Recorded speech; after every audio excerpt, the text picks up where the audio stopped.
Hello, rodeo fans, and welcome to a very special episode of the Short Round Podcast.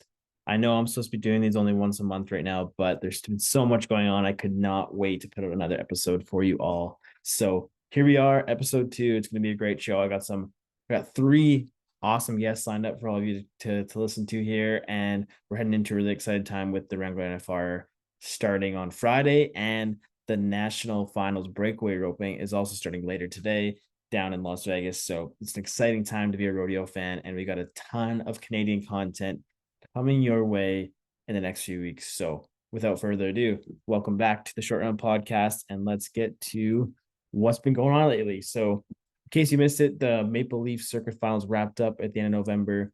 Crowning some new champions that'll be heading to the NFR Open next summer in Pikes Peak, or Colorado Springs, I should say, which is an exciting time. It was a great week of rodeo action in Regina. One thing I found really interesting, and I kind of get to it, or I've talked about it a few times. It's neat to see how many repeat go around winners there were in Regina. There's guys who'd won 4 go rounds. People won 2 or 3. I mean, it was really awesome. There's some good action. One of my favorite highlights was Jacob Gardner. He shot out the lights in Regina, winning all 4 rounds, and capping it off with a big bull ride in round number 4 to take home nearly $10,000, which starts off his 2024 season on a great foot. And we get to that, actually. Jake's one of my guests today, so we get to that later in the show here, and we talk about the week that was in Regina and kind of what's in store for 2024 for Jake Gardner. So just to recap, your 2023 Maple Leaf Circuit Finals winners and overall champions. We'll start with the bull riding. We got Jacob Gardner, who is the circuit champion and aggregate winner in Regina, followed by the barrel racing, which was Taylor Manning. She also was the circuit champion and aggregate winner. Congratulations, Taylor. That was a great week. Again, another multiple round go around winner in Regina, and yeah, she kicks some ass. So that was good to see. In the bareback riding, Ty Tapetat was the aggregate winner, with Clint Lay coming in as your circuit champion.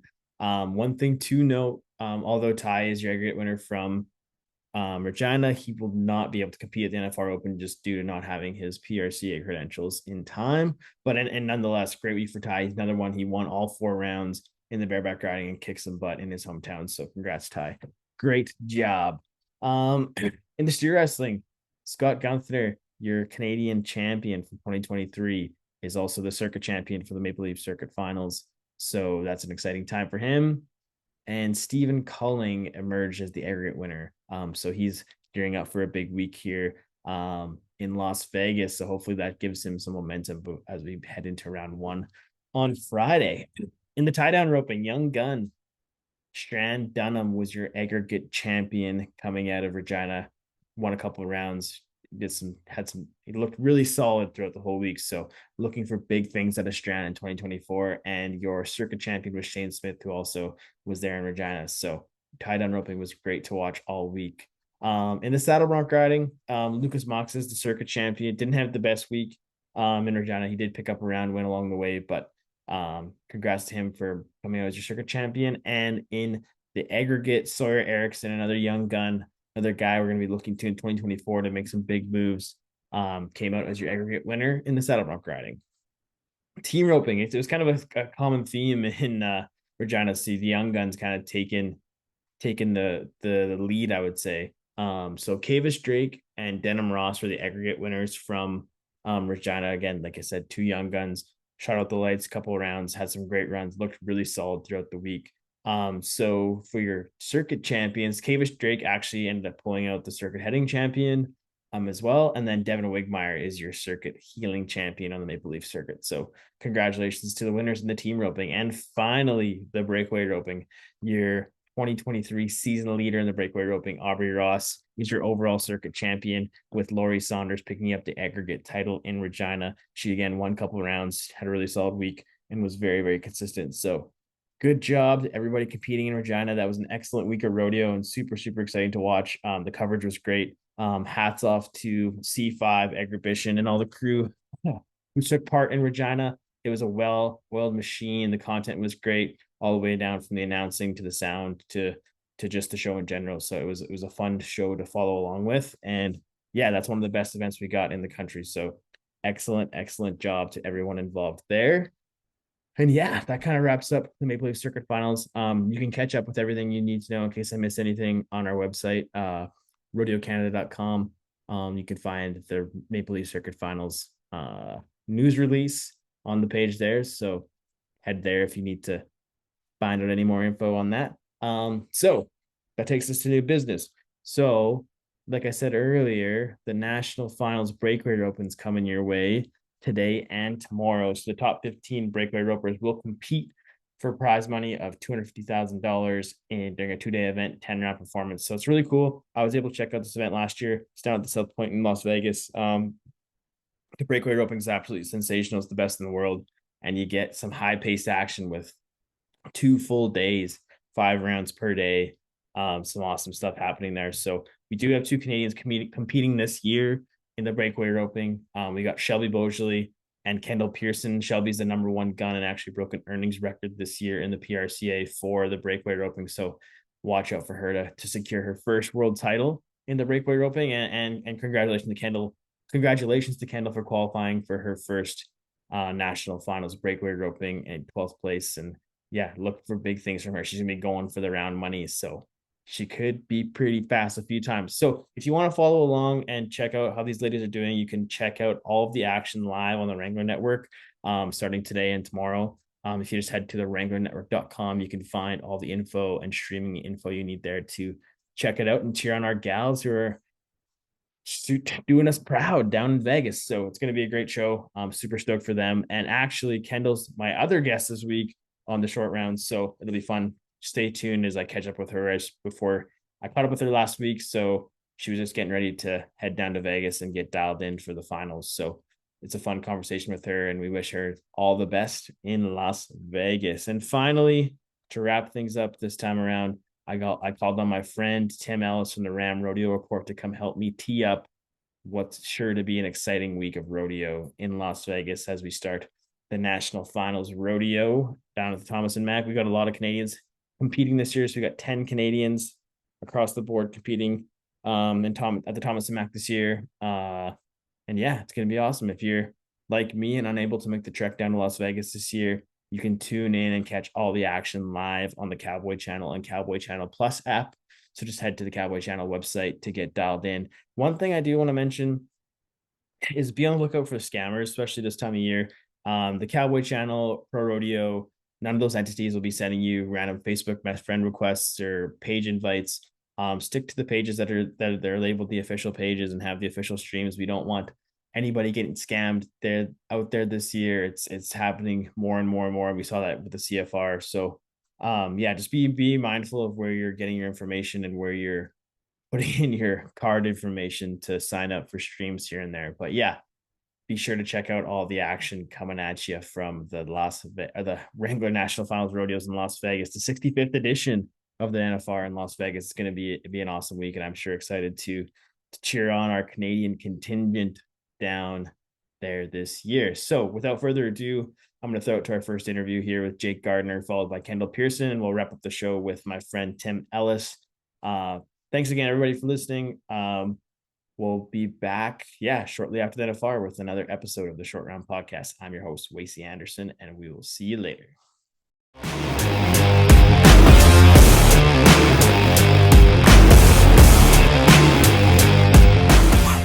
All right, welcome back to a very special episode of the Short Round Podcast, and I am joined by the Maple Leaf Circuit Finals bull riding champion and aggregate champion, Jake Gardner. Jake, thanks for joining me today, buddy. Thanks for having me. So let's get right to it. You had a freaking awesome week in Regina, going 4 for 4, capping it off with a big 87.5 point ride to take home the title in Regina. Let's get into it. Talking about the week and how things went, and everything was going your way. Yeah, the week went great. I drew good. The weather was good. Normally it's about -35 there, so person's not always excited to go to Regina, but this year is nice, good weather, good draws, good people. Just the week was a lot of fun. I had fun, and I don't know. I guess just had fun, and it worked out the way I wanted it to. So what was just like your mentality going into it? You kind of had a tough start to the CFR, but you finished off strong. PBR finals in Edmonton, you were able to get a couple bulls down there, I think, or one or two anyways. But what was kind of your approach to the Maple Leaf Circuit Finals this year to kind of walk away as the winner?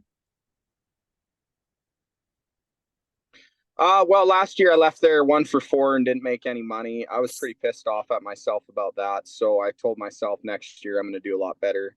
That and I don't know. I went in the Canadian finals and PBR Canada finals feeling really confident in myself. Like I was training really hard before, getting on bulls, riding really good. And it's bull riding. It's a tough sport. And I went in the Canadian finals. I only got 2 road.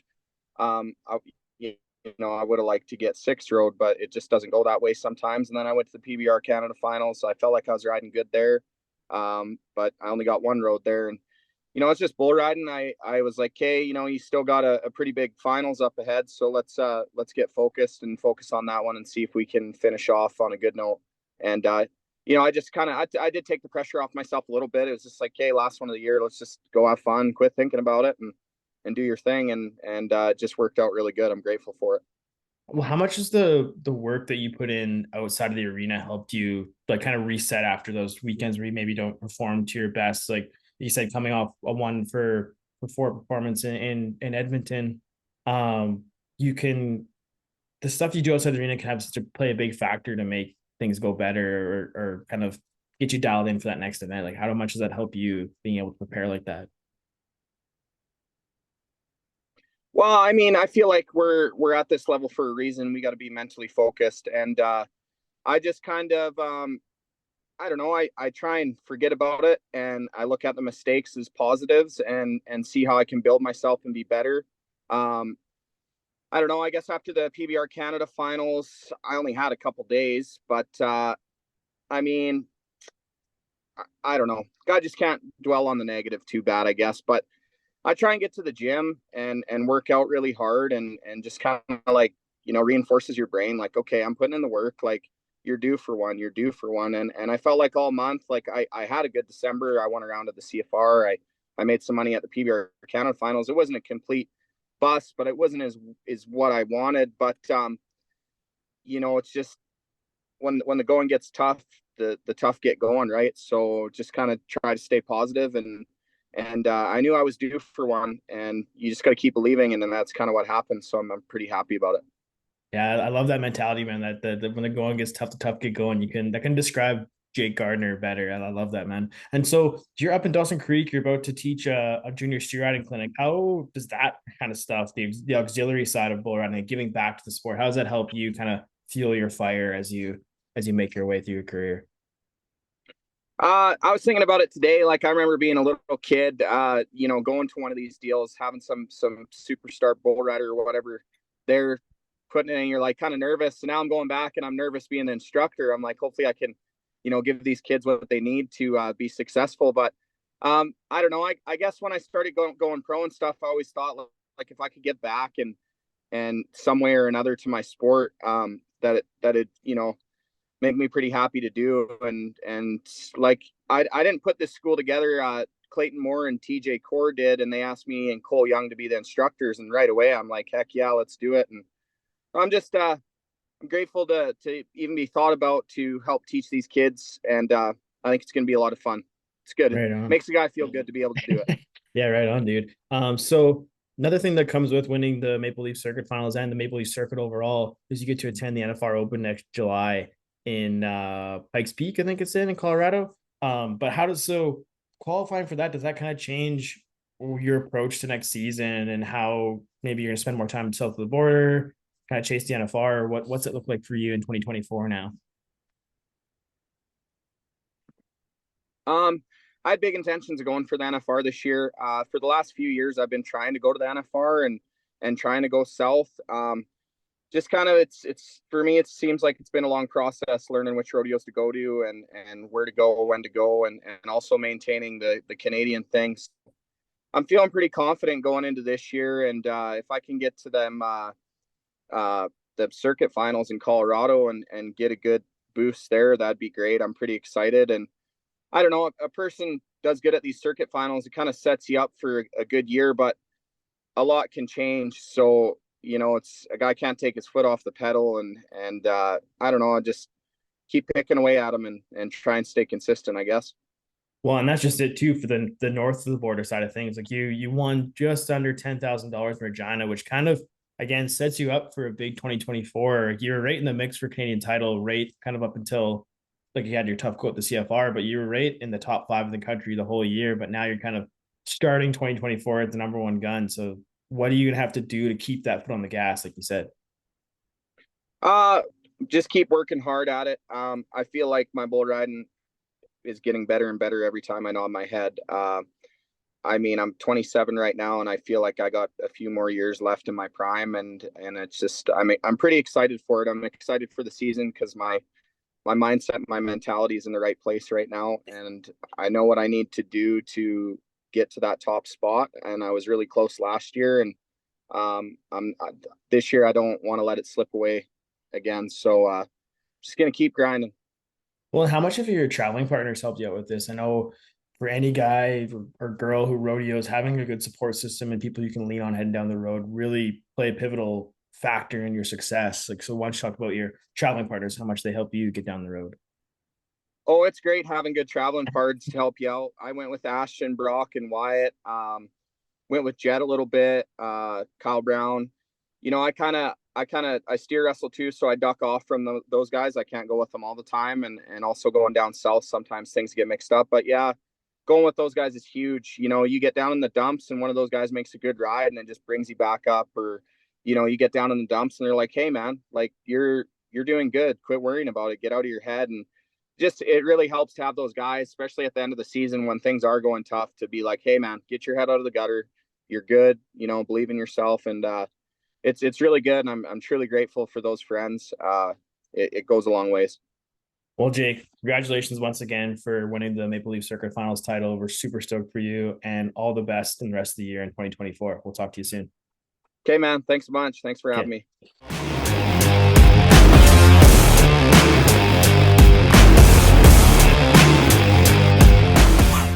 All right, welcome to a special episode of the Short Round Podcast. I'm your host, Wacey Anderson, and I am joined by National Finals Rodeo Breakaway qualifier Kendal Pierson. Kendal, it's your first NFR coming in 12th. Talk a bit about what it means to get that first one under your belt. Yeah, I mean it's unbelievable. I've been watching it the last 3 years, and I knew I wanted to be there. So to be able to be there, I'm very grateful. And uh, yeah, it's hard to explain because the excitement and the joy that it brings me, and just being able to be on that stage is crazy to me. Well, and it's kind of neat too because you're not the only Canadian. Shelby Beaujolais is also down there too, so it's kind of neat that there's some Canadian flavor happening while you're competing at the finals this year. Yeah, absolutely. I got to actually was pretty lucky, and me and Shelby traveled together all year. Um, and another girl from Texas named Brady Good. We got to travel together. But yeah, to have two Canadians there for the first time is pretty cool, and to be there on the stage with Shelby and all the other 13 girls, it's a dream of mine. Well, and Shelby's kind of the top gun coming into the finals. What would you say is like separated her from the pack for this group of girls? Oh, she's so consistent, and she can go fast or and be in the average. So for her, it's any type of setup or anything, she excels at it. So that's, I think, sets her and her horsepower, Anna and Root Beer, two of the best horses out there. So I think that's what sets her apart. Well, and something that would have changed for you this year, you had to rodeo spend a lot of time away from home this summer, going to different rodeos in the U.S. and kind of was probably a different feel for you than going to all these Canadian rodeos. Talk a bit about that part of it, and yeah, just having to kind of like go to a lot of new events, new setups, kind of new people, just to kind of get this qualification under your belt. Yeah, it was definitely an eye opener. That's for sure. I went to a lot more rodeos, and I didn't go to very many Canadian rodeos. I think I went to half of them, and it was just it's a whole learning experience, and nobody will ever understand until you're out there, because you're driving all night to make it to a slack, then you drive all day to get to a performance, all night to a slack. Like, there's so much more driving, and the entering part is a whole different thing. And I was lucky, and Haven had told me and Shelby and Brady where we all needed to enter and how we needed to get up, and so good thing for Haven, because I don't know if we would have got it done. Well, and that's the thing too. It's a whole other ball game. You got to go to so many more rodeos, and it's kind of the tough part of it too. Is in Canada, like the Breakaway Open is kind of just emerging as another major event, and so it's hard to be able to keep pace with all the other girls going to these big rodeo events in the U.S. Whether if you, which is why you would have to go away from Canada as much as you did. Yeah, absolutely. There's 40 some rodeos for the breakaway ropers in Canada. So you would definitely wouldn't be able to make the finals off of those. So you got to go back and forth, and yeah, learning the whole traveling and entering and flying and driving back and forth, and not just going on your weekends and getting to come back home and practice. It was definitely a lot different because I haven't went that long without practicing. I think we went in the practice pen from May till September. I think I maybe got to go in 2 practice pens all summer. So to have your horse be that consistent, and for you just staying sharp and stuff, with just being able to go from rodeo to rodeo, and roping your dummy is the most practice you get, basically. So how are you able to keep yourself dialed in mentally? I know it's a different game. Yeah, being like you said, being on the road, not being able to practice, like you're kind of out of your normal routine. And so what did you do just to kind of keep yourself like at the top of your game or able to compete everywhere you went? I just tried to take it one run at a time. I didn't want to think about the last run, if it was bad or anything, and if it was good, I tried to build off the momentum. And I just tried not to think too far ahead of myself and make the best run on the calf I drew every time. And that's all you can really do. And you don't want to be thinking about a bunch of different things when you're trying to back in the box. So I just like to stay with my fundamentals and just, yeah, take it one run at a time, basically. Well, and you kind of cut it close to the wire here, qualifying for the finals. You kind of used the Northwest run to kind of seal the deal for yourself. So were you getting a bit nervous towards the end of the year, or what did you kind of know what you had to do heading into those last few events to get yourself into the top 15? Yeah, definitely. I mean, I didn't have the greatest winter I wanted, and all summer I just kind of picked away. And then yeah, the Northwest kind of like right around Caldwell, which is the end of August, or right in August there. And I kind of just started having really, really good weeks, but I knew I needed to start doing a lot better if I wanted to make the final. So that push and stuff definitely helped me. But those are kind of more of I like those setups where they're averages, and you have to see a little more and use your horse. So I think that definitely came in my advantage because I like those setups as well. And yeah, just knowing that my end goal was so close in reach, that if I could do good on all these rodeos, I would be able to get it. I think that definitely drove me to want to do better, and well as winning going down the road. It makes it more fun. So the national finals breakaway roping happens December 5th and 6th at the South Point, and it's 2 days of roping. Can you give people who may not know how the format works and kind of how they can keep up with you while you're competing in Vegas, I guess, in a week, or maybe I guess next week, probably next week by the time this comes out. Yeah. So we rope the 5th and 6th, and we rope five head both days. So we get 10 head in total, but we get five one day, five the next, and it's just you bang it out basically. Is they go from 15 to 1, and then they just keep doing that, and they have a little deal in between each go round, but it's kind of fast and furious, and it's gonna happen real fast, I bet. So we're ready for it, that's for sure, though. Yeah, I was there last year checking it out, and it was such a cool event. Like they kind of jam all 10 rounds into two days, like five rounds in one day, and it's pretty neat. Like, and it's for those who are like breakaway roping fans, it's the best breakaway roping you're gonna see. Like it's like you said, nonstop, super quick. They do a really nice job on the production side of it as well. So you can check it out live on the Wrangler Network, December 5th and 6th, and it's at the South Point. If you're in Vegas, go check it out. And then I think it'll be coming to the Cowboy Channel later on. I'll have to double check that information, but I think we'll be able to find it. Yeah. So what's kind of your strategy heading into this, Kendall? It's going to be, like you said, fast and furious, 2 days, 10 rounds, and you're gonna do you still have a shot at winning the world title, or is it kind of out of reach? How does the round payouts work? I didn't do all of my homework before we jumped on here. Yeah, there isn't a chance really for me because I have 80,000 and Shelby has 160 some thousand. So, and our rounds pay, I think it's 5,500 Okay. around, and the average pay is 13. So I'm just going to have like basically try to win money and make the best runs on the Nice. calves I draw, but I don't really want to change my game plan. I'm gonna take it one calf at a time and kind of let all the numbers work for themselves. I just want to make 10 of the best runs on the calves I draw and let everything else work out from there. But I just want to have a good finals for my first year and show them what I got. Well, we're all really stoked for you, Kendall, and congratulations on qualifying for your first NFR. And that just a reminder to check it out live on the Wrangler Network, December 5th and 6th. It's going to be at South Point. If you're in Vegas, go ahead and check it out. And yeah, good luck next week, Kendall. We'll be cheering for you, and yeah, go win some money. Awesome. Thank you, Wacey.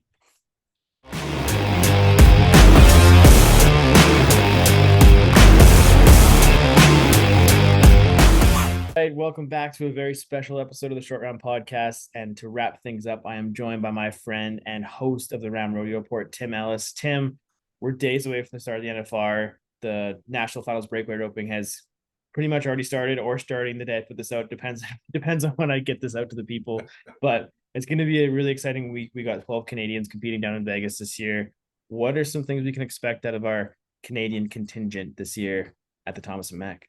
Well, I think it's going to be exciting. I mean, I would assume all eyes are on Zeke Thurston. He's got a chance to do something pretty special. I mean, he did that at the CFR, winning that fourth straight championship. But he could join a fellow by the name of Pete Knight. Now, I wasn't even around when Pete was riding broncs, Wacey, so it's been a while. But of course, we're talking back in the 30s. But he's the only Canadian that's won four world championships. Marty Wood had won the 3, and Zeke tied him last year. So Zeke's got a chance to equal that. He's already won the most in the NFR era of any Canadian. So if you're a rodeo historian, which I like to be, I like to dig into some of those things like that. That to me is something pretty special. I mean, this kid is, and I call him a kid, but he is. I talked to him. Yeah, I talked to him the other day, and of course you know Zeke. He's so humble, and I asked him a question, and he says, "Well, I'm not sure how I want to answer this." I said, I know, but I said, you still got to realize what you're doing is unheard of. I mean, him and Rod Hay, when I did up the stats before the CFR, their trajectory to where they are so similar in the years that Zeke won his 3 straight and Rod won his 3 straight in Canada. It's just eerily similar. The only difference now is that Rod didn't have the success at the NFR, and judging was so different back then, and things were so different when Rod went back then. I remember watching him down there, and it was not the judging that we have here today. I think Rod won 1 or 2 down there. But and there's a few years we had the injury troubles too, right? Like he was kind of top dog, and then derailed by injuries too. So there's all different types of factors. Yeah, and there were definitely a couple of years down there where I thought he should have probably won a world championship. But I mean, so Zeke would be at the top of the list, and then you run on down. I mean, we got 2 bull riders there for the first time in 20-some years, and a tie-down roper for the first time in 26 years. It's a pretty exciting week for sure.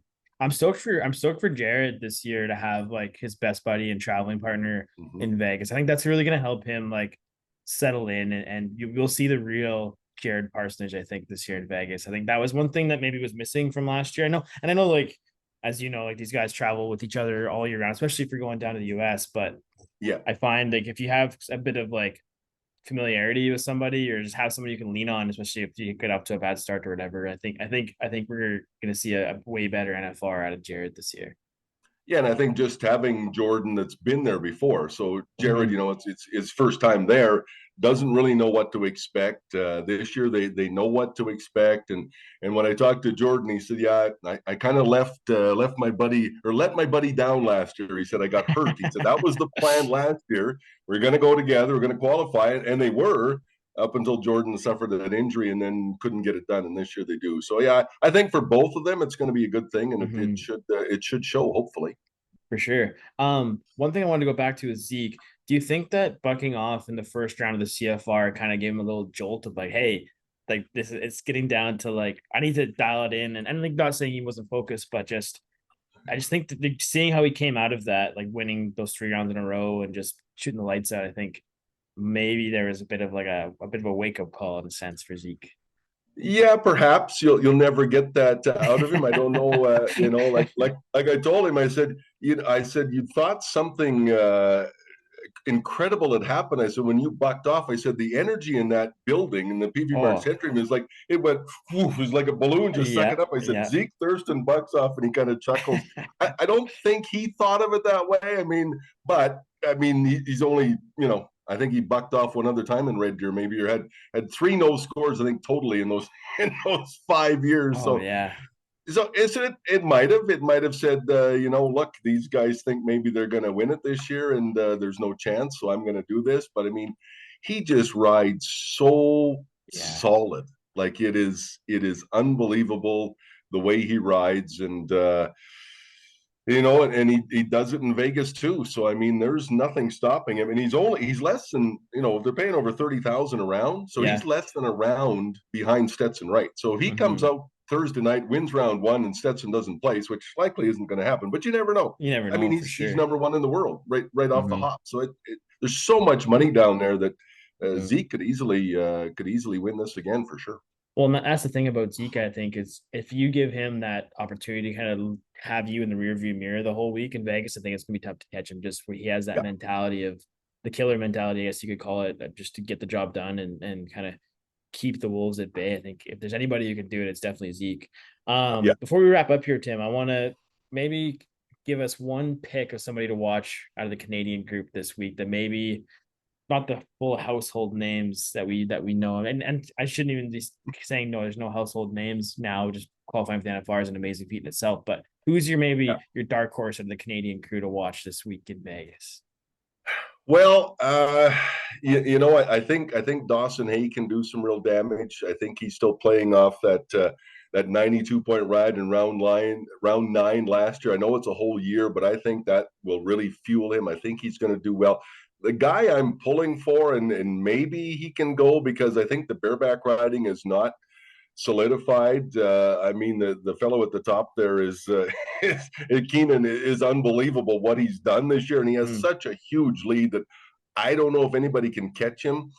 But I really like to see Oren Larson do really well. I mean, it's his 9th straight.